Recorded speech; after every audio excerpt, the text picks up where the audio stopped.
প্রিয় ছাত্রছাত্রীরা, দেখো তোমাদেরকে প্রিভিয়াস ক্লাসে আমরা একটা ত্রিভুজের তিনটে কোণের সমষ্টি দুই সমকোণের সমান এটা একটা নিয়মে প্রমাণ করেছিলাম।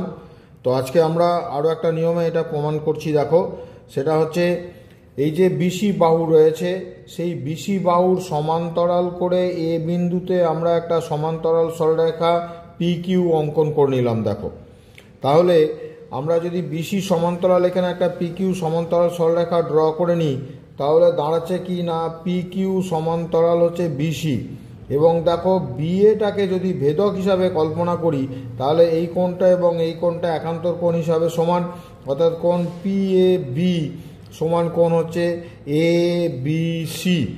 আবার দেখো এই সরলরেখার সাথে এই সরলরেখার সমান্তরাল যদি এসিকে ভেদক হিসাবে আমরা ভাবি, তাহলে দেখো এই কোণটার এবং এই কোণটা সমান, অর্থাৎ কোণ কিউ এ সি সমান কোণ এ সি বি। দেখো এই কোণটার সাথে এই কোণটা সমান হলো।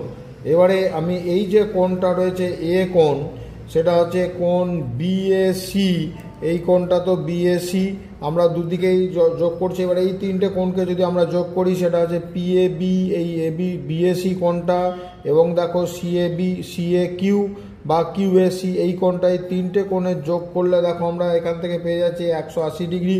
আর এদিকে দেখো বি কোণ, এ দেখো সি কোণ অর্থাৎ এ কোণ, এই দিক থেকে তাহলে এ প্লাস বি প্লাস সি তিনটে কোণের সমষ্টি এ দেখো দুই সমকোণের সঙ্গে সমান। আরও একটা পদ্ধতিতে আমরা এটা প্রমাণ করলাম। ধন্যবাদ।